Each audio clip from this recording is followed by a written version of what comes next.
Welcome to another episode of SportsVibe, episode 108.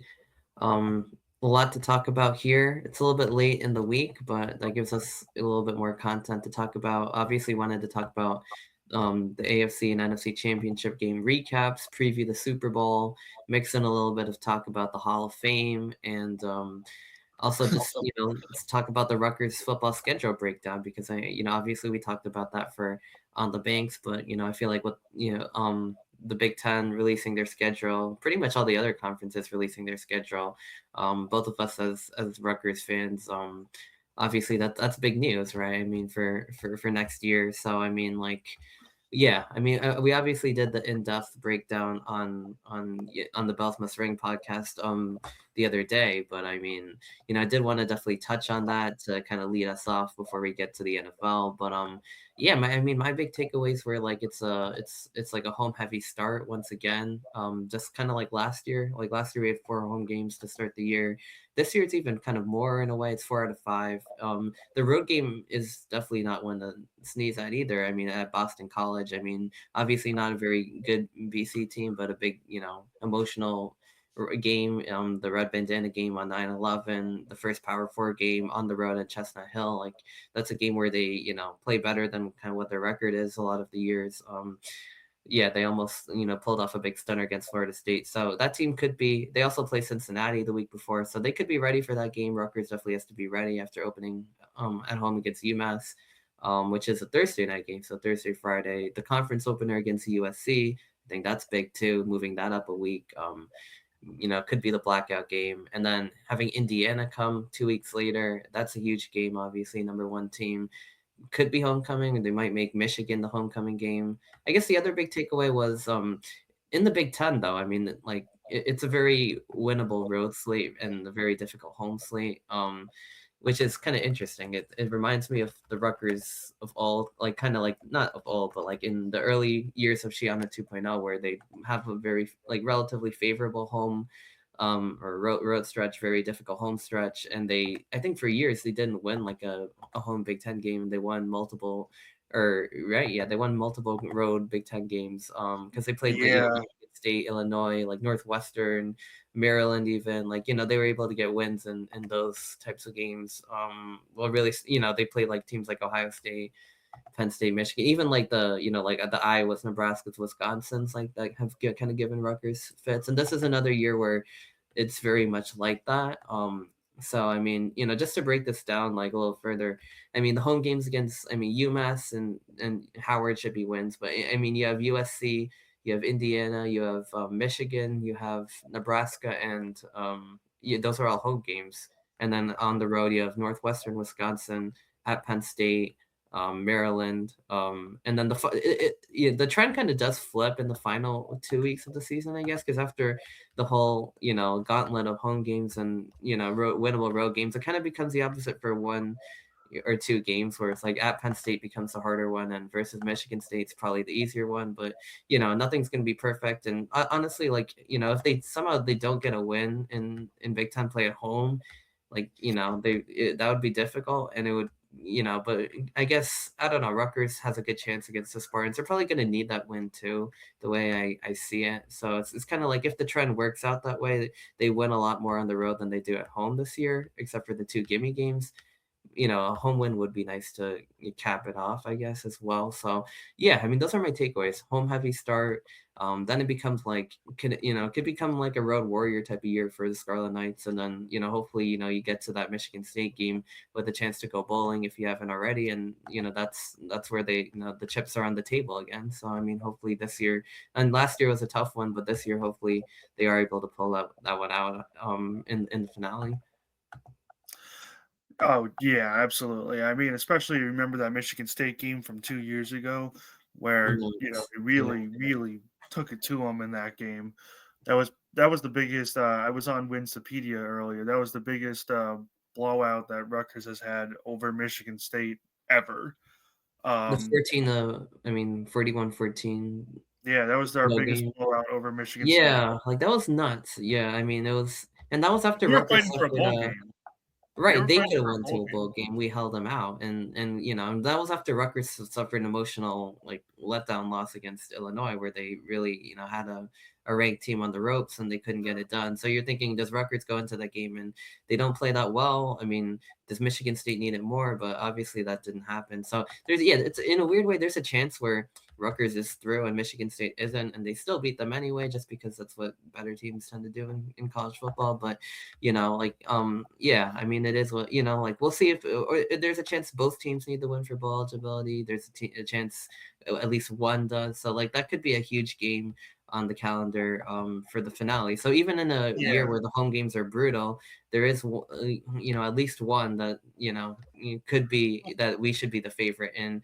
I mean, even I like would some of these agree. other. I would agree with that. But one thing I did just want to point out is like, if you are a very good team, if you are one of those Michigans or Ohio States or, or whatever, you would love our schedule because, Oh yeah, that's you true. get all the tough opponents at home except for one, and you have Right, all the easier on the opponents on road. the road. But if you're a team like us, You're it's like, kind of we like want to you win want at that home. Like flex. it's a little deflating when you realize you're gonna win more games on the road than at home. Like, except for I mean, even including probably the two gimme games too. Like yeah, it does kind of suck, but like, I mean, if you're a top program, you probably would look at those road games. You probably would look at that slate and you'd be like, yeah, we got all the big games at home. We'll have the extra edge there. The road games are very easy. Like we'll take care of that without a problem. But for us, it's kind of frustrating because it's like, like, yeah, outside of UMass and Howard, it's like we play USC and Indiana and like Michigan and Nebraska all at home, and on the road you're at Penn State. That's a tough road game, and you're at Wisconsin, who's down, Northwestern Maryland. But I don't know. It's gonna be an interesting season, and I guess it is frustrating if you, especially if you're a fan who attends games, but you probably attend more home games, and you end up watching the road games, and you're like, well, they're not going to win when we come to the stadium against these big teams, but we're going to win against the other, like subpar teams in the conference on the road. And then their fans are going to be like, oh, it's Rutgers, but they're better than us. So it's like, it's a weird dynamic all around, honestly. But, that is how it's kind of been in the past for Rutgers. And if that's the case, like, you get your wins where you can get them, right? So if they end up getting 4 out of the 6 wins on the road and in the conference and Boston College on top of that, then so be it, right? I mean, like, that's good, like, but it is, I feel like you would prefer to have more home winnables, and like, if especially if you're a fan who goes to the games. But But if you're um like one of those like top tier teams, like one of those powerhouse programs, and you're gonna play 3 or 4 other powerhouse programs, you would rather have you'd 3 of rather those have them games at at home. home. Yeah. That's true. Yeah, you're right. You're right. But like, I guess for us, because we're not, like, you're looking, like, those games seem like now, like, you kind of out of reach and deflating. You're like, oh, we're at home, but we're probably still gonna lose. And the other games, yeah, we're on the road, but we're probably still gonna win because we're kind of like right in the middle. So it's like, it's an interesting outlook on it. But that's not to say that we can't win any games at home. Like, obviously Michigan State, like, we don't know how these teams are. A lot of these teams are gonna be like Penn State, Michigan going through coaching changes, Nebraska kind of like an in the middle team without Raiola. Wisconsin kind of like same thing. So there's going to be winnable games, like, all kind of up and down the schedule. But I know we kind of did this on on the other podcast, but I think you asked me, but like, I guess just to reiterate it, like, what would your floor and your ceiling be for the Scarlet Knights in 26? My floor, well, I my floor, we actually disputed this a little bit because you said 5 and 7. My floor, I'm But actually yeah. gonna go. mm. No, I think I said for an eight. But I think we just had a different set of games. Like, Yeah, yeah, that's what because it was. in reality, like, and you know what, like, sucks even more. I could see the true floor, like the true floor, Like being three, 3 and 7. You 3 and know, 9. oh, 3 and 9. Sorry, 3 and 9. What am I saying?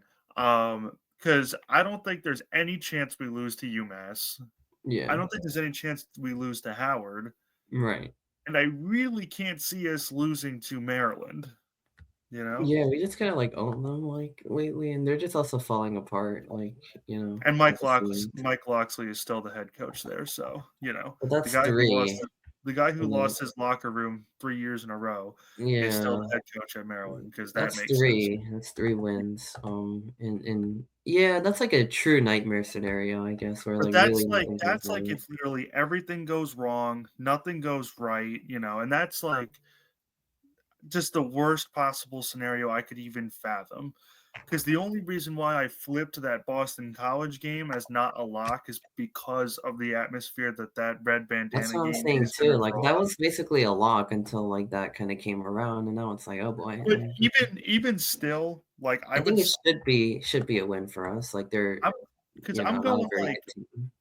the way I'm like breaking it down is like I'm going like guaranteed wins, um, majority favored wins. I still think we win. We have a 90% chance of winning that Boston College game.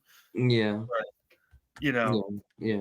when I go floor, ceiling, whatever, and in the middle, I always go like, what games do we have no chance of losing, and what games do Right. we have no chance of winning? Yeah. You know, and So then yeah. so ceiling 8-4, floor 3-9, 3-9 um, is like wow. Yeah. prediction 6-6. No. Okay. Yeah. I mean, that it feels like we're kind of like in that bubble every year, but like Yeah, it sucks. I don't know. I mean, kind of.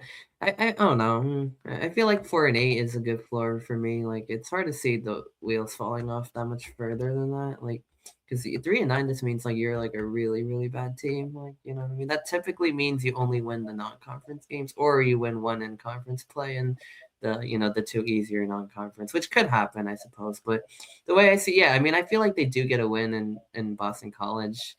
They probably sweep the non-conference, and they've done it when the ACC team is like pretty respectable. And this year, it's not really the case that much either. So I feel like they get that win. There's an off chance that they lose because of the atmosphere and things like that. But I don't know. I have a hard time seeing it. I feel like they get that, but even if they for some reason don't, they probably get two conference wins in like Maryland, Michigan State. Like I don't see how like Michigan State's like how good they're gonna be. So I'd say like my floor would be 4-8. Like either they get three non-conference wins in a conference game, or they get two non-conference wins and two Big Ten wins. Because Maryland, Michigan State, like I really do see Rutgers winning those. Ceiling, like I said, like on the other pod too, like 8-4, I guess. I guess the four I have trouble with Rutgers winning or like versus USC, like yeah, it's probably going to be a great atmosphere, just kind of like the Boston College game. But for us, with the blackout, that's our big game of the season. If it is the blackout, even if not, it's a conference opener. But I mean, it's USC gonna is be a the very high blackout. flying Everybody know offense. everybody knows it's gonna be the blackout. Come on, Yeah, that's the you early announce something. September. It's probably going to be our third night game in a row, which is going to be sick. And its vibe's going to get juiced up. But USC, their offense is high flying. I think their defense has improved. They're like a better team. Like like I mean, they're better than like kind of like that three that we struggled with in the middle last year, where it was like Iowa, Minnesota, Washington. This is a better team than any of those three. So, Washington might be kind of close-ish, but like I mean, you know what I mean. The USC is probably the best out of the bunch. So, yeah, Rutgers will definitely struggle in that. Indiana, like, definitely gonna even more so like struggle. I mean, that's like a wipeout. And then Michigan, I would love to beat them. That's going to be probably tough, especially now that they have Whittingham under the helm to get things straightened out. That's a very, like, they're probably going to be a very run-oriented team. Like Bryce Underwood's kind of like streaky, but I think they'll have the team around him to suit him well. Could be a tough game for us. And at Penn State, like, yeah, as much as I want us to win that game, obviously, like that, they have a very soft schedule. They could be coasting, and it's in Happy Valley. I feel like all the times that it's been close, it's been at Rutgers. This year, it's that we're not going to have that kind of environment in our favor, so that could, Penn State probably gets that one. So yeah, 8-4 would probably be um my ceiling too. I mean, I guess they need like a miraculous upset to get to 9, like probably a ranked upset to get to 9, which hasn't really been on our side. Nebraska, I do see as winnable, given how things could go. And Michigan State, like I talked about, probably very winnable, at least somewhat winnable. At Wisconsin could be very winnable too, depending on how they are. The two big games in a row are Maryland and Northwestern. I feel like the true like toss up out of this thing would probably be Northwestern because it's like I don't know like how they're gonna be. Like they've They're kind of had sneaky good. Like they're yeah, sneaky good. yeah. Last time we played them, we beat them, but they're sneaky good. They can But that was upset also the teams. first game in this guy's tenure, and it was like a Yeah, and they big got a 2-0 lot better. They banger. went like 8-5, and then last year they went 7-6. Like they've, I don't know, excuse me, they've been able to beat a lot of teams that like, If you um, look last year, a lot of their losses came against very good teams too. But the thing is, like, it seems like the momentum in Evanston has kind of like tailed off because like a eight little eight and bit. five they went like they were like red hot, and then 7-6, and then following that up, it's like it seems like the momentum has tailed off. Getting Yeah, Childs from Michigan MSU. State Yeah. is definitely gonna help.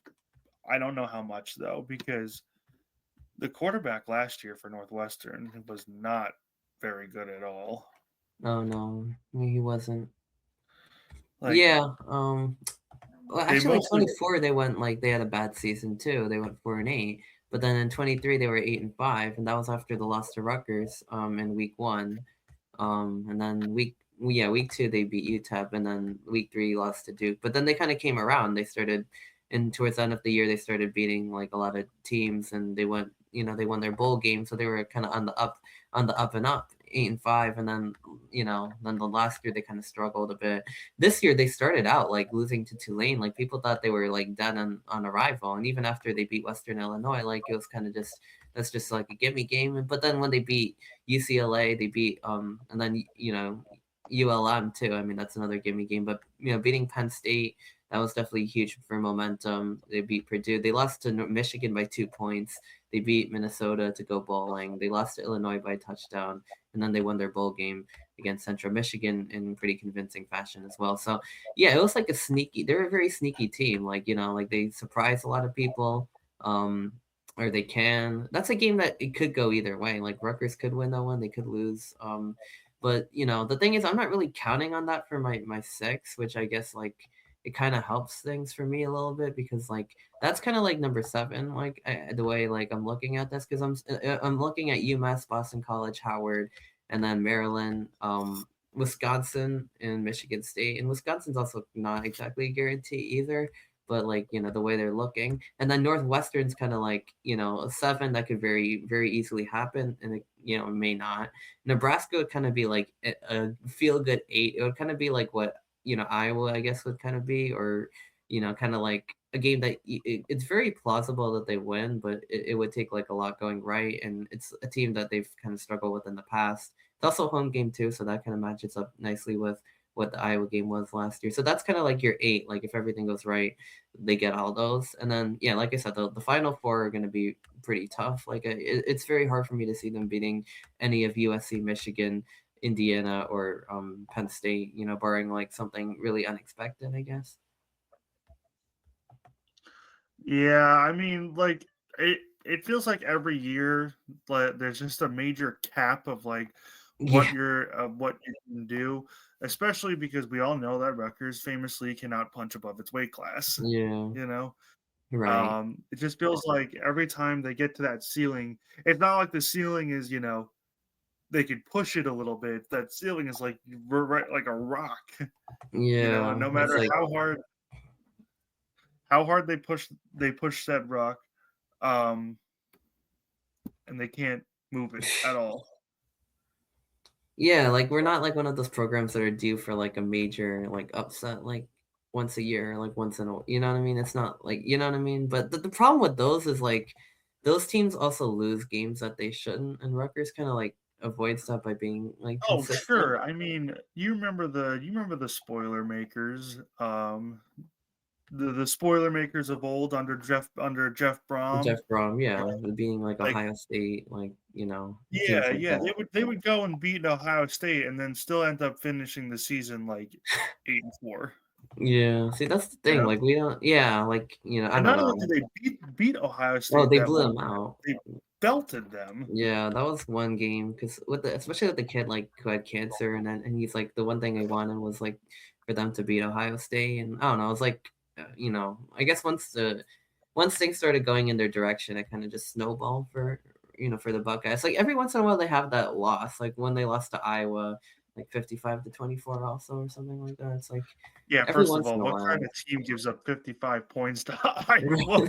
That's what I'm saying. Yeah, it's hilarious. But yeah, it feels like we're kind of capped, unfortunately, at our ceiling because we run into these teams that are just like a lot like better than us, which is like kind of like yeah, unfortunate. But I mean, every team kind of has that. But we're more like, yeah, we kind of like don't lose typically a lot of games that we should win. We also don't win a lot of games we should lose. So that's kind of where we're at. We're probably looking at between 6 to 8 wins if everything goes well. And a lot of that also depends on our defense and still missing a coordinator, which is like getting really frustrating is at this point in the off season. So yeah, I mean, I think offensively That we stuff is not real.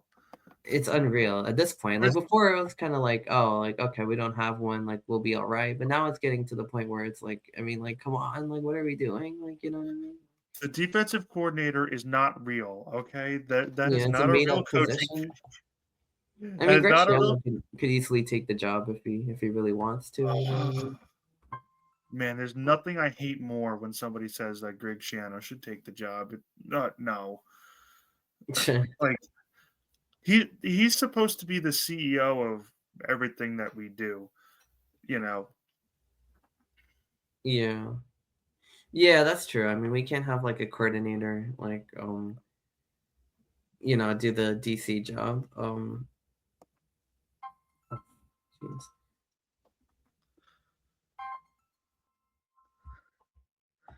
I'm gonna need you to lock in for 1 minute. Yeah.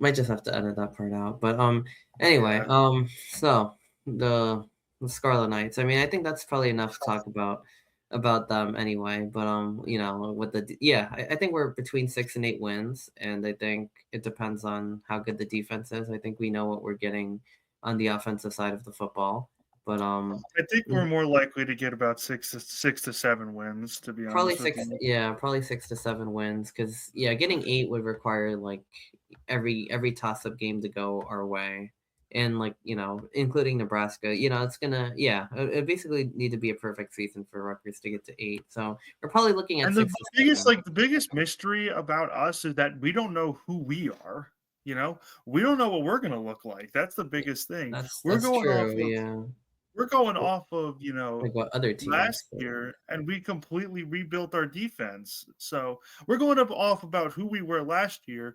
We're not returning our quarterback. We're rebuilding our defense. We don't know who we're going to be. yeah, no, yeah, we don't have our quarterback. So I mean, even offensively, where we have a decent amount of continuity on the line at the skill positions, like we don't know how good that unit's going to be. And defensively, a whole new unit coming in. We don't know who the DC is. Like that's going to be like a makeshift defense from scratch. So excuse me, we really did not know who we're going to be either. So a lot of it also depends on that. Because I mean, if we're really good, like maybe more wins become into play. If we're really bad, like some of these schemes that we're circling as wins right now, could be on the table. So you know what I mean. Like they could, you know what I mean. They might lose a couple of them. So yeah, I mean, yeah, it all really does depend. But yeah, as I'm looking at it, we're probably looking at like I said, between 6 to 8 wins if everything goes really well. 8, like if they somehow lose all the toss-up games, it's probably like 5. But hopefully they can get to a bowl. The path is definitely very available, and if they can get that Northwestern game, I think they're looking at a 7-win season. So we'll see how that one goes. But I know they have a new stadium, but I guess moving forward to the NFL.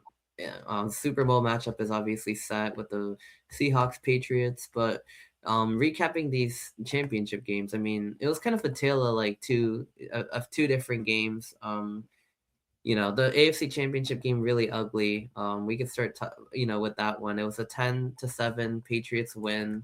I mean, there was snow in this game. There was just a lot going on in this game. I mean, but Jarrett Stidham at quarterback, definitely very deflating for Denver Broncos fans. Although he did come out and he has an arm. Like I feel like that's one thing he caught the Patriots a little off guard with early. He threw it deep. He threw a nice touchdown pass Because looking through his old highlights, I did see like he has an arm, like a nice arm he can throw, but he also made a lot of mistakes in the game, like he with the backwards fumble that allowed New England to tie the game later on in that.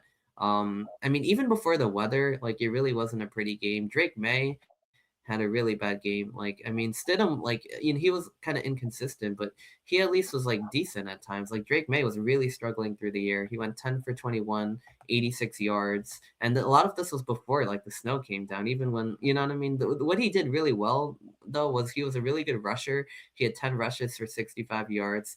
Along with 28. I mean, he whenever there was like a third down, like he was able to kind of scramble for 10, 15 yards, get a first. So I mean, I think he was actually the most effective as a rusher. He found the open holes and he picked up first downs for New England. But through the year, like he really was not looking good at all. And part of that's probably how good the Denver defense was and the weather. But he also got sacked 5 times. The O line I don't think really played that well either, including Will Campbell, who they drafted at 4. But I mean, yeah, he didn't. He was just not. He didn't really have a great game at all.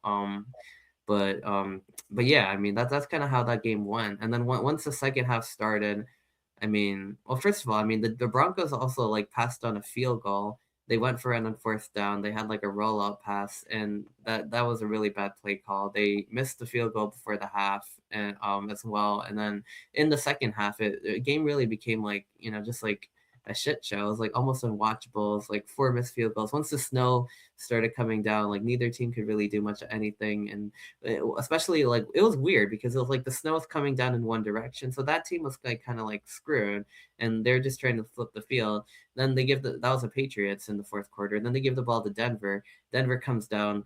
They almost score, but because of the wind, they can't make the field goal. Also, I think the Patriots got their hands on the attempt that was going to tie the game as well, so that like tipped the attempt away. So that basically prevented Denver from tying the game and allowed New England to hang on 10-7. But I don't know. Those are like my takeaways from this game. Like Drake May didn't really play that great. Quarterback duel wasn't really that great at all. A lot of mistakes, a lot of slop. The weather obviously made it worse, but New England came up with the big interception at the end with Christian Gonzalez on another really poor pass from Stidham, and that was that, and like I guess the missed field goals, the bad decision making from Denver, and the block on the one. I think on the one field goal they had a chance on, it got tipped, and that was basically like all she wrote. So New England able to hold on in a really ugly defensive game. But yeah, I mean, this was just like it was a brutal watch. But I mean, the Patriots. I mean, I think credit goes to their defense because they really stepped up. Enough to win a game 10-7. Oh, well, first of all, to all the people that say, like, oh, they don't deserve to be there, like, I hate that because you can only beat teams that are in front of you. You like, if you're a player, you don't schedule, you know, you're not the one in charge of the schedule. You can only beat the teams in front of you. So the Patriots did what they needed to do to get where they are.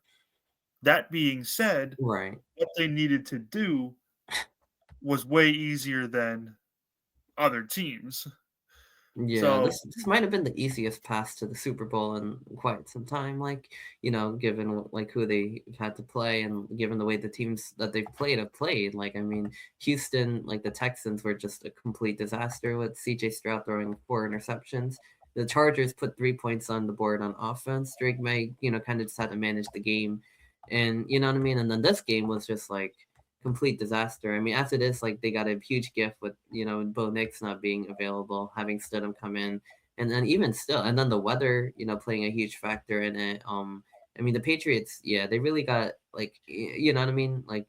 They had like a nice, relatively easy pass to the Super Bowl, but at the same time, like this game became just like a grinded out, like who's gonna, not make a mistake kind of game, and yeah, I mean, like, once the snow started falling, it became like even more of a defensive type of game in general. But in terms of offensive output, I mean, like, this is really like not looking too good. And the Patriots did what they needed to do to get to the Super Bowl, but I don't recall like, a past like where you've had to do so little on offense to get to the Super Bowl. no, I can't recall that kind of path either. But then again, my argument was with the people that, they were like, oh, they don't deserve to be there. Any team that makes it to any championship Right. game Yeah. ever, unless it's like something, make it deserves to be there. Even though I thought Miami was going to get eliminated like 500 times before they actually did, they deserve to be in the Oh, they championship game 100% did. Yeah, because they no, won the games they needed to win. yeah, The Patriots deserve to be there because they won the games they needed to right. win. Yeah, they won 3 games. But the games Yeah, that they needed to win were significantly easier than the games their opponent needed to win, yeah, which is why I really don't see. I mean, obviously, any given Sunday, there's always a chance, that whole right. argument. Of course. Yeah, I don't see a scenario where the Patriots, especially with how they've been playing, if they turn it on, different story. But true. And they probably have how that. they've I'm sure been they have playing, that ability, but like they just haven't really shown it as of late on the offensive side of the ball. based on how they played in the previous games, I don't think that the Seahawks are going to make those kinds of mistakes. And if they do, I think they have the talent to make up for it. So Yeah, no, I think you're 100% right. Which is a good way to transition to the NFC Championship game because this one is definitely like the more incredible watch out of the two. So after 10-7 and just a sloppy game, even before the snow started, we had like one of the duels of the ages. I mean, between Sam Darnold and Matt Stafford. Stafford throwing for 374 yards and 3 touchdowns. Darnold throwing for 346 yards and 3 touchdowns. I mean, Puka Nakua had 165 yards and a touchdown. JSN had 10 catches for 153 yards and a touchdown. Kenneth Walker had 62 yards and a touchdown. It was Seahawks actually did score first, but the Rams it took the lead late in the first half. With Matt Stafford finding Kyron Williams, and Seattle rallies right back, and with a touchdown to JSN. Um, yeah, to go up 17-13. They pushed the lead to 11 in the third quarter as well. But the Rams keep fighting. I mean, it was like definitely like a back and forth game. Yeah, I mean, I think one of the big moments in this game was the taunting penalty on Tariq Woolen, which was just or was it Tariq Woolen? I think so. But it was just a huge like they're already up 31-20 and they were about to get the ball back, but because of that penalty, they ended up getting the football or giving the Rams a first down instead of getting the football back. And Matt Stafford immediately capitalizes by finding Puka Nakua on a beautiful ball to the end zone. So now the Rams are back in the game. They're down 4, but for the rest of the game, like nobody scores. Like the Rams were knocking on the door in the fourth quarter. The Seahawks denied them in the end zone. And then they had one last gasp possession, but I think Nakua was not able to get out of bounds, so the clock was running, and I kind of wanted the Rams to kind of have that Hail Mary shot. Like I was just the way things were going, and I was like, it would have been nice just to see like what would have happened. Like they were kind of in range for it, but they weren't really able to. Like the rules are the rules. Like you can get out of bounds, you can get out of bounds. And honestly, like the way the game went, Seahawks deserved to win it anyway. So like they were the better team. But yeah, I mean, it would have been nicer to see if LA could have had one more end zone shot. But at the same time, I think the Seahawks really proved that they were the better team in this game by repeatedly taking the lead on LA, pushing it to 11. And I mean, yeah, I think this is the best team in football. I mean, the last game we saw a blowout over the Niners where the passing unit didn't have to do a lot. This game, the passing unit had to do a lot because the Rams were up to the task defensively, but and they that's the weren't. thing, though. The passing game can do a lot, and they've stepped up to the mark. You know, Right, yeah. the, They the have other a trio the of, like Patriots games, the in the Patriots games, the passing game didn't have to do that much, and it still struggled still mightily. struggled, exactly. You know, Yeah, the Seahawks have a really nice, like, lineup. I mean, Kenneth Walker at running back, but, I mean, the Rams kind of, controlled him. They had 19 yards for 62 or 19 carries or Kenneth Walker, right? 19 carries, 62 yards. But, and the receiving trio, I mean, they have Cooper Kupp, who's like their third option, and he's pretty good. I mean, then Kenneth Walker can catch passes. Rashid Shaheed is like a dynamic downfield threat, and JSN at receiver. I mean, he's like an absolute stud. So in this game, they got the receiving core got called on to make big plays, and they all stepped up, especially JSN. Shaheed had a nice deep catch, I think, early in the game as well to set up the first touchdown too. So he had a kick return touchdown the previous week. He's an absolutely electric weapon. But I mean, talk about the story for Sam Darnold. I mean, he struggled 3 years with the Jets, going to the Panthers, being benched, bouncing around the league, finding a home in Minnesota. They, let him go to because of, for JJ McCarthy after, they went to the playoffs. Then he comes here to Seattle, and I mean, like, he has an even better season than that. And I mean, talk about like his career arc. I mean, a lot of people really saw him as nothing more than like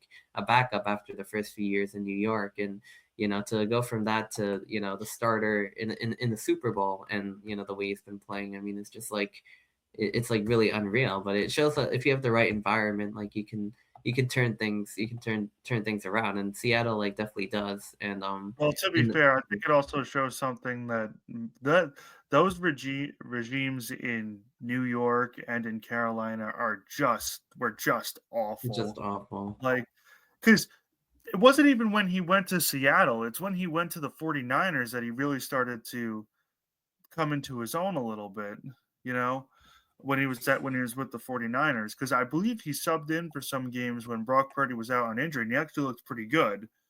But Yeah, he he was over there as well. Yeah. it's it's just the truth that with any of these quarterbacks and with any of especially when they like get drafted to the Jets, I mean like your career's done, you know. Like sorry or if they get drafted to a team like the Jets or the Raiders, like sorry Mendoza, but you know, you're a great guy and I love your personality, but and I want you to succeed, but you're going to the Raiders, so it's probably not going to happen. Yeah, I know. That's unfortunate too, because I really do like Mendoza, and I hope he does succeed. But it's going to be very tough to turn around, like, the Las Vegas Raiders, who, just, yeah, not a really great organization. They've really been struggling. It's a lot harder to, like, rebuild a team in the NFL than even in college sometimes. So, like, Oh, I yeah, don't know about that. I don't know actually, about you don't think so? I don't no. know. No, I don't think so at all. I think there's certain organizations in the NFL that will just never get it right, you know, Yeah, because their ownership and, you know, internal organization are just full dysfunction. full of dysfunction. But, you know, like you want to talk about like how it's easier to quote unquote rebuild in college football. You got to remember Indiana has been around 100 years and has only had like a handful of winning seasons in that 100 years. You know, Yeah, like that's true. you It's know, easier said than done. Like, I don't know. The parity models are different, I guess. And in college football, it's like the rich tend to get richer, and everybody else kind of like, absolutely. yeah. And then in the NFL, it's like the opposite, where the worst teams get the best picks. But still, we see like a lot of the same teams struggle year after year, which has to do, I guess, with the organization structure and flaws, and with coaching and personnel and like development, like like all those managing the team, and like which what I mean, like things like that, like has to do with, yeah, flaws with the coaching, the ownership, which players actually get onto the field, how they're used, like all those types of things tends to kind of backfire for the teams who can't get that right, obviously. But because that's, yeah, I mean, the teams who know how to do it, they build good teams. They they have good players, they have good schemes, and the ones who don't, they don't. So but in terms of like Mendoza, yeah, hopefully, yeah, I don't. It's gonna be really tough with the Raiders to turn them around, for sure. So yeah, I mean, I guess like in terms of Sam Darnold though, that's like where we I guess got into this from. But like having the right organization around him, shows like what he could really do. Like obviously with Minnesota last year, and then in Seattle this year. And we talked on the offensive side of the ball, but the defensive side for the Seahawks is also really good. In this game, it was kind of more of an offensive shootout, but their D line is very good. Their corners, like, they could stop the run, they can get sacks. So I mean that, they have a lot of former players from other teams who have kind of like found their home. They have good secondary as well. They have guys like Rick Willen, Julian Love, Demarcus Lawrence, Leonard Williams. a couple former Giants on there too, Devon Witherspoon. So that defense is also lights out. They could step up. The offense is humming. They have a good run game. Like I think looking, going all around, special teams is good as well. This is with Rashid Shaheed returning kicks. I mean, they have Jason Myers, Michael Dixon, a punter. I mean, this is like the best team in football when you like look at all three phases.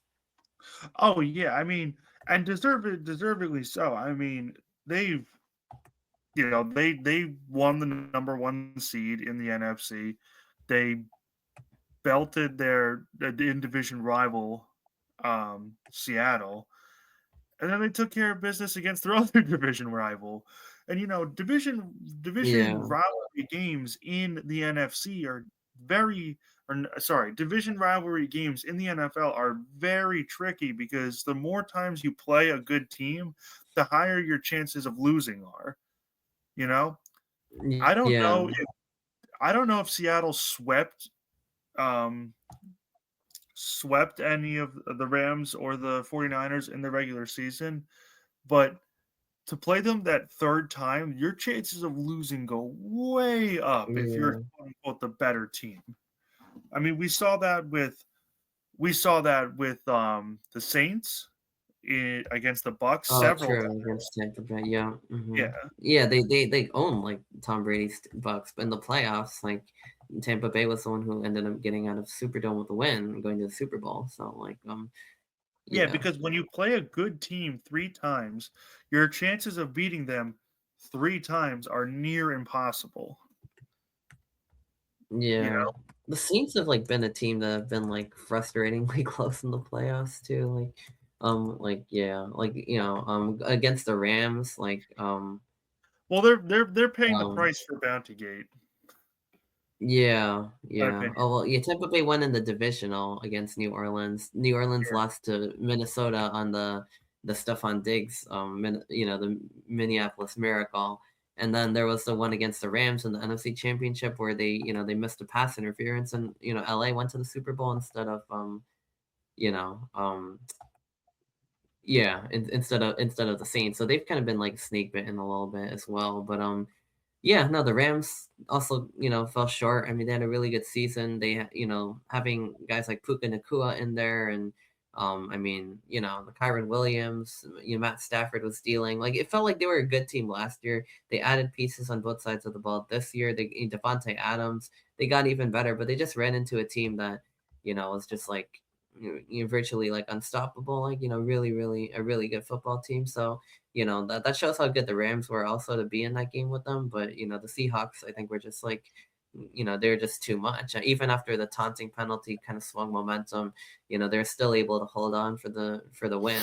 And yeah, that says a lot about their team, and I'm sure the home environment really helps because it really does get loud over there in Seattle as well. I mean, that's one of the toughest places to play in the NFL with the Oh 12th yeah, man the and everything. 12s.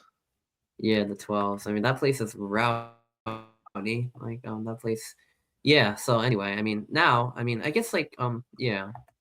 Before we get to the Super Bowl preview, I know we've kind of been dancing around it a little bit. I did want to talk about like the Hall of Fame, for the NFL because there's been a lot of controversy over, who's been snubbed and who hasn't. I mean, I think the obvious, the big one is Bill Belichick. Yeah, I mean, this looks like very unreal. Obviously, he's won 6 Super Bowls as a head coach. It's like really surprising to see him, having to you wait a year. Like obviously he's gonna get in, but I think the main thing was because of because of Spygate, which is what they were, Yes, that's what they're saying. But look who headed the opposition of Bill Belichick getting into the playoffs. Getting yeah, into the Hall of Fame. Sorry, Bill Polian. You Napoleon. know, one of his biggest opposition when he was still playing.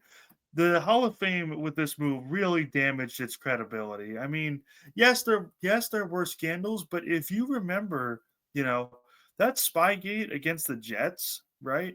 It was Yeah, against it was they the didn't even Jets. go to the Super Bowl that year. They didn't even go to True. the Super Bowl that year. You know, Yeah. like and then the you want to talk about like Deflategate and like Right. Brady and Deflategate was another one all those other too. issues. You know, as a Colts fan, Deflategate didn't change anything. They blew us out like 49-7. Yeah, You it know? really didn't impact a lot. Like, yeah, obviously, like it was a big scandal at the time, and it was like these, the balls are, they're flat. It was like kind of like a thing that, But wasn't right, really right, right. right, right. But at the One same thing. time, I don't really think it had much of an effect on the game because Well, it was a first of bit of a all, first, blowout. sorry, I don't mean to interrupt, but you know that they flip like half and half. Like one half they use the balls provided by the Patriots, and then the other Right. half they use the balls provided by the Colts at the time, right? Yeah, yeah, yeah. Even let's say even let's say because the ending score was like 49-14 or something like that, right? You Yeah. know, Uh-huh. even if we just take the entire half away where the Patriots, use the deflated footballs, I think they still beat the Colts like 48-7, 28-7. So it's like it didn't Yeah. change anything. I don't Yeah. want to say like, oh, we should like cheating should be excused because it didn't Right. affect the outcome, but like, you know, Yeah. Brady served his suspension. Belichick should have gotten some sort of suspension too. He didn't. But Right. But to like to we gotta move past that. Like I mean, like to you gotta hold move. somebody off the Hall of Fame because of that, like I don't know. It just feels like it's like he's it just feels like people are just like salty or I don't Well, know, like you know what I not mean? Like even just not even just that, but you have to factor in who he coached. Tom Bill Belichick Brady. coached Tom Brady, but you also forget that he was on the Giants on defense coaching. Yeah. I mean, won two Super Bowls as a No, coordinator no, with New York, coach right? Lawrence Taylor, the greatest defensive player of all time. Right, So right. Exactly. greatest offensive and greatest player of all time coached were under Bill Belichick, and the greatest defensive player of all time was under Bill Belichick's tutelage. Yeah. Another argument, like obvious. There's no other argument. I mean, Yeah. else, I don't even know what else to say. Like, if somebody coaches two of the greatest players ever in your sport, that's a Hall of Famer to me. And then you add 8 Super Bowls on top of it. Like Exactly. the only thing that this stunt did was, first of all, get people talking about the Hall of Fame, Yeah. which I think they needed because personally, in the past couple years, I haven't really cared who got elected to the Hall of Fame. Yeah. And then the second thing it did is damage the Hall of Fame's credibility because a stunt like that is just Yeah. ridiculous. Yeah, it looks like it really was like related to Spygate, like and nothing else, like based on what I'm seeing. Like that was like, yeah, that's what I'm saying. That was like probably 90% of like the reason he didn't get in, and then also probably Deflategate and his record without Tom Brady at quarterback was also negative. He really did struggle without him, but none of that takes away from the 6 Super Bowls that the Patriots won, the He two he also won as a coordinator also with the Giants, he like dragged all his the legacy, Browns all of that stuff. he dragged the Browns to the playoffs in the 90s. The Right, Browns were a exactly. playoff team under Belichick in the 90s. Do you know how hard it is to get the Browns to the playoffs? Yeah, Any coach that does that should be elected to the Hall of Fame. yeah. But I don't even think it was I don't know. Yeah, I don't even think it really had to do with his struggles without Brady, and that's also probably a bad argument. I think they It just was really just did his care about the whole team. Spygate and like it's not even that they want to hold him out, but it's I think they want I don't know. It looks like yeah, it looks like they wanted to make him wait because of Spygate. They Then didn't they, think then they that need to. I don't know. Is Brady up for Hall of Fame? not Um, yeah, I think it has to be after like 5 years or something like that. did Belichick retire before him? Um I think for coaches, it's like a different Okay, process because he's still whatever. coaching in college. Yeah. But anyway, I think Brady will be up like next year or something like that. But Okay, so we should hold out Brady too because he was just as responsible in that stuff. Like, come on, right, exactly. Yeah, Brady we should be held can't. out too. Like, if this is the precedent we're gonna set for both of these, Brady's got to be held out too. You know, Yeah, I don't think it's right, but if we're gonna have fairness, Brady has to be held out too. Yeah. It's just. Yeah. Well, yeah, according to a report that I'm reading, like it didn't have to do with, his record without Brady. It didn't have to do with personal Right. grudges. It was basically just related to Spygate. And I don't Well, know. I mean, I can understand, like, you want to, hold someone, like make someone wait out of penance, but it just feels really salty. Like, I mean, I don't know. I'm not saying like cheating should be like excused or anything like that, but but it's just like punishment should be cheating punishments should be applied handled at the during the time. Like time. that's when like the If you thought accountability needs to be if you taken thought that place, not like years and years later, you know what I if mean? you thought that Bill if you thought that what Bill Belichick and that Patriots organization did with Spygate was so egregious, you know what you should have done? You should have said, "Bill, you're suspended for the season." Like that's what Right, if you thought it exactly. was so egregious, suspend him for the season. Right. If you thought that the Deflategate, which didn't even matter in the end, at least, to a Colts fan like myself, if you thought that was so egregious, Tom Brady, you're done for the season.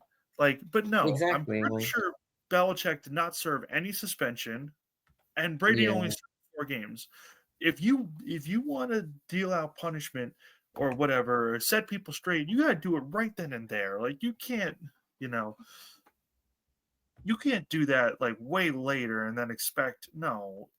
Come on, it makes the Hall of Fame voters and the people that choose who gets to be in the Hall of Fame makes you look stupid. Yeah, no, it's dumb, and, like, even if it's not even if it's not, like, a personal thing, like, which it probably is, like, yeah, even if it's not that, like, it just does really look, it looks just, like, really salty. It looks like it's like you're trying to punish someone for something that happened years ago, and you didn't really punish them at the time, and I guess you're just trying to say, like, a cheater shouldn't be in the Hall of Fame first ballot, I think is what the argument is. They're not saying he can't be in the Hall of Fame, but they're trying to say, it shouldn't be like you know, like, we shouldn't just honor this guy, like, super, like, right off the bat because of that. So that seems like what the argument is. But then if they're gonna do that, then they have to do that with Tom Brady. They have to do that with anyone else. And you can't just like take that and overlook an entire resume and hold a coach out because that sets like a really, really bad precedent. And that's just not the right thing to do. The right thing to do would have been to take care of it at the time and then move forward, not to retroactively like, kind of hold that against somebody like when, especially when they have that kind of a resume on the other side. Like it's just The but I the don't know. NFL's discipline is so It's very so so weird. Like it's very soft. subjective. No, They it's soft. overlook some things and then they really, over punish for others and like it's very like No, it's very bizarre. no, it's soft. That's what it is. It's soft because remember, a certain Deshaun Watson only got suspended for 11 games 11 and games, he yeah, for committed like all those nothing. like Yeah. don't tell me you care about all this other stuff that's going on when you literally you let Deshaun Watson come back after 11 games. Don't sit there and try to Right. pretend that you care and everything like that about getting everything right. If you really want to have like, appropriate discipline, Deshaun Watson, you're done in the NFL. Have Yeah, fun in there's no way he NFL. should have been playing after, like what he was like charged with and everything, or like, Yeah, exactly. It should have been have fun in Canada, buddy, or have fun, at the USFL or whatever. You're done here. Like, come on. That's the discipline that should have been handed out. If you yeah. thought that what happened with Spygate and Deflategate was so egregious, then Brady, you're done for the season. Belichick, you're done for the season. Right, that would have been the appropriate way to like, to punish for that. But yeah, in terms of I don't know, the Hall of Fame is as it is a very subjective process and very frustrating for a lot of fans and, like this just made it like 100 times worse though, like I'll tell you that because now the Hall of Fame's really lost like its credibility. Which before like I don't think it really It was did, it but was whittling away to begin with, but this is just stupid. this is just insane. But I guess on another Hall of Fame note, Eli Manning also denied again, second year now. So his case is a little bit more complicated. I think he'll eventually get in, but he's gonna probably have to wait, like, the way things are going with him. Like I guess his resume, it's like a kind of complicated issue. Like he went to Super Bowls, two Super Bowl MVPs. Yeah, but let's. be 100% honest. Eli himself was not that great. You know, Right. Eli Yeah. himself was not that great. His defense was His deep stellar. That's why they won. That's Everybody knows true. it. Yeah, but he made, like, the clutch throws to, like, Manning him and, like, the Right, but helmet catch, clutch throws does not get you into the Hall of clutch Fame. throws does not get you into the Hall of Fame. What gets you into the Hall of Fame is consistent dominance over a certain period of time. Like Brady put the boot on the neck of the AFC for 20 years, you Yeah. know? Um, you know, that's the whole thing. Like what gets you into the Hall of Fame, you know, Dan Marino retired with every single passing record ever, I'm pretty sure, you know? Mhm. Like Yeah. No, I mean, it makes sense that he, got that's omitted from the Hall of that's Fame, and especially after we saw with Belichick. I feel like it is he's gonna eventually get in, but it's gonna take a while. Like, I he's mean, gonna because he eventually doesn't really have a he but doesn't yeah. to think he's gonna be anywhere near a first ballot is just No. Well, that ship's already, like, sailed, but, like, yeah, I no, mean, I know that, but to think that he deserved anything like that, that no. yeah, I think yeah, because his candidacy basically hinges on the 2 Super Bowls and the 2 Super Bowl MVPs, and, I guess you can argue the Iron Man streak, which is pretty impressive as well. Those are, like, the 3 main things that are, like, really helping him, and also, he ranks 11th all time in career passing yards and touchdowns. I mean, he played 16. Yeah, his Ironman's his stats are pretty good. I mean, he ranked 7th all time when he retired in 2019. Now he ranks 11th all time in career passing yards and passing touchdowns. 16 years with the Giants. He started 210 straight games.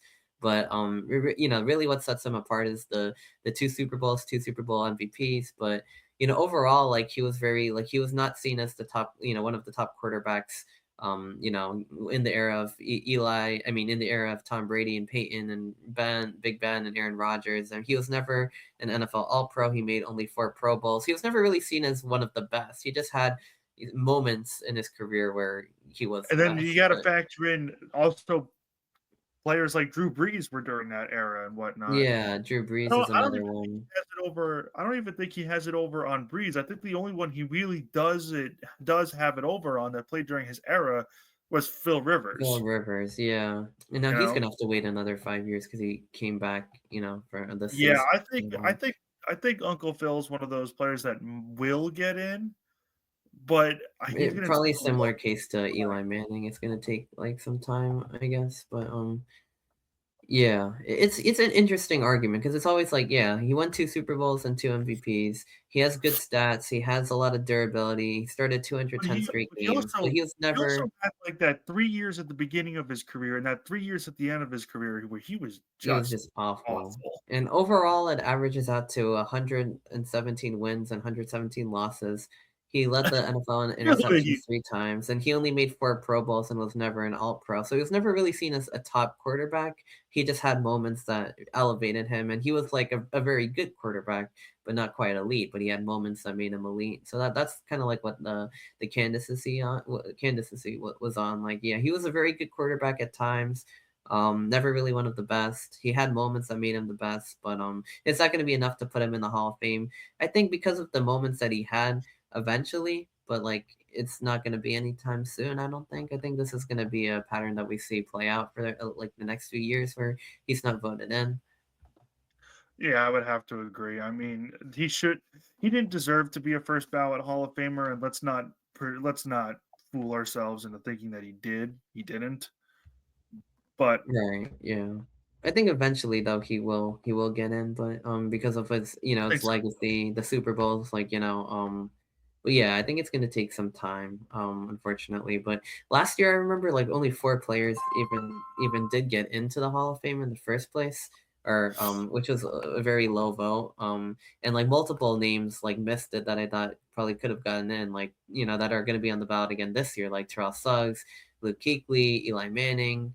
Adam Vinatieri, Steve Smith. They only like picked 4 people, and I was like, there's so many guys that could have gotten in this year, and they're all gonna have to wait. And now Bill Belichick's being bumped back, so it's just like I wonder how many people they're gonna select this time. Like I would hope that you select like a full class of Hall of Famers because like as a Giants fan, obviously it sucks with Eli not getting in, but seeing all these other NFL legends also not get in, I'm just like what is going on? Like they're allowed to select up to 8 people and to only select 4, but I guess it's the voting system, but that just means I guess some of these other guys are probably going to get in this year, I would think.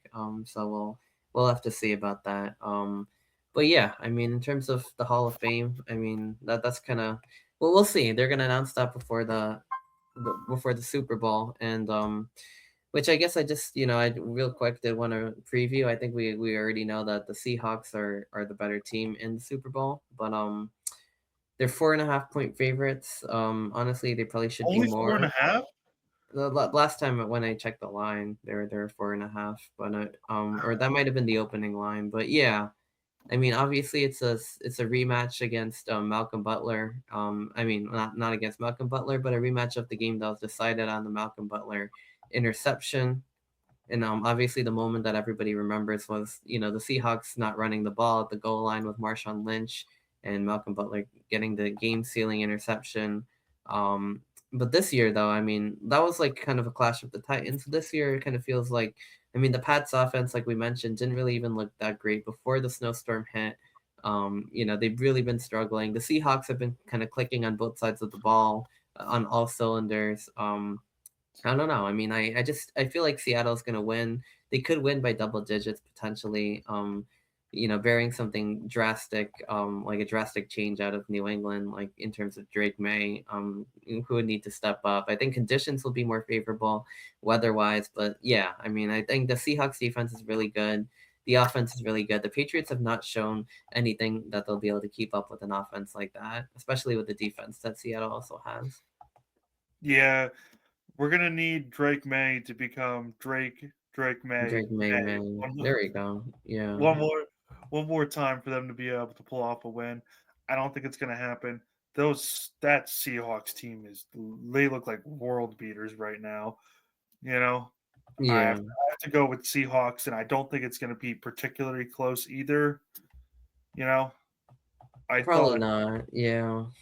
yeah, I think we could be looking at a double digit Super Bowl for the Hawks. I don't think it's Hopefully gonna be anything. I don't think it's gonna be anything crazy like yeah.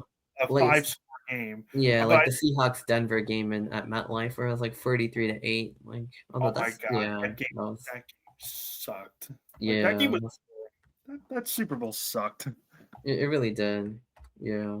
To me, It was boring. that's Seahawks because they really gave it to them.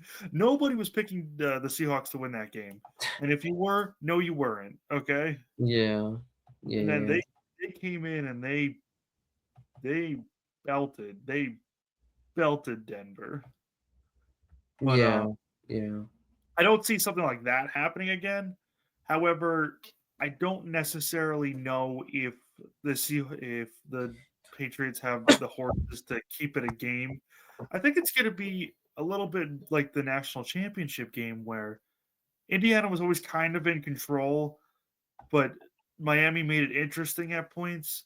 I'm going to take I'm going to take Seattle to win like 28-17.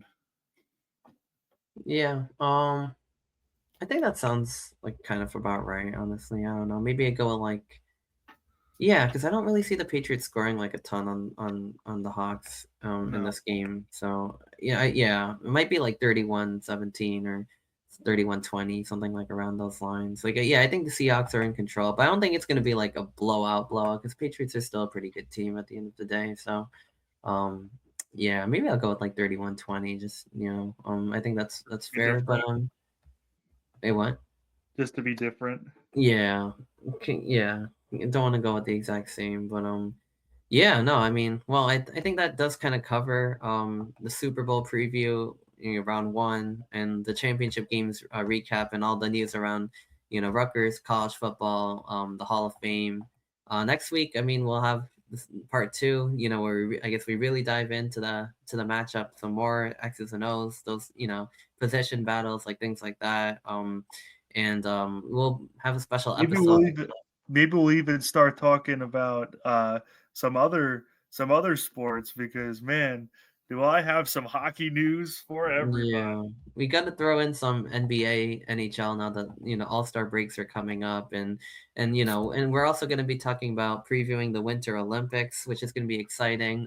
Who to watch out for from Team USA, all the different sports, and talking about some ice hockey. Who's going to win those ice hockey tournaments? Obviously USA. Canada, and Russia, like some of the big, favorites in the tournament. We saw the Four Nations Classic last year, how much Well, everybody excitement knows that that the brought. USA and Canada teams hate each other. Yeah, and they're both the USA best team too. always we always fall short, but we're always a good team, but we always fall I know, just we always lose to Canada, like, in the Four we like Nations, they we can they beat never. Canada, I think it's in like Canada, right? And then Canada beat the US in Boston to win the championship, I believe, I think so it's like Canada, Finland, and Russia. We can just never beat them. Like those are the three we yeah. never beat. I hope we do eventually beat them. And you know what, Arnav, I'm hijacking your podcast because I'm going to talk a little bit about some NHL right now, and this is some Okay. personal news for me. The Islanders have now gone 4-0 against the Rangers this season. Perfect sweep. And get ready for this one, Devils fans. One more game, and we could pull off a perfect sweep against you two as well. Oh, So, damn. It's highly unfortunate. But yeah, I mean, Devils are they've been heaven dealing with a lot of injuries. They've kind of come out of the other side of it now, which is kind of, I guess, good. But like, yeah, things are starting to heat up in the National Hockey League. We're kind of gonna have a mid-season break, I guess, with the Olympics. But yeah, and Devils are kind of getting closer back to the higher, out of that slump. But the whole Metropolitan Division is kind of neck and neck outside of the top three, which are the Hurricanes, Penguins, and Islanders, and then there's a little bit of a break between the Capitals and the Devils. But yeah, well, to be fair, the Penguins were out of it for a while, and they kind of snuck themselves back in there. I think, I think I don't want to sound like a complete homer, but I really do think that the Islanders are better than the Penguins this season. I think the Penguins just might be in a little bit of a push right now, but I don't know. Like maybe they are better, but especially with how the rest of the Metro is playing right now, there's right. no there's no real threat to come in and take the Islanders spot in the top Yeah, three the other guys are like a bit back, but yeah, because I guess yeah. we Something have else I like can. Wash. Yeah, it We have looks like those are gonna be the three teams, the Hurricanes, the Pens, and the Isles, and I don't even know if one of these if another team is going to make the the wild playoff card. to That's what I'm Metro. saying. Is like yeah, because the Atlantic Division is so good right now. I mean, like the Lightning, the Red Wings, the Sabres, Canadians, and Bruins all have 67 points. Like that might be the whole.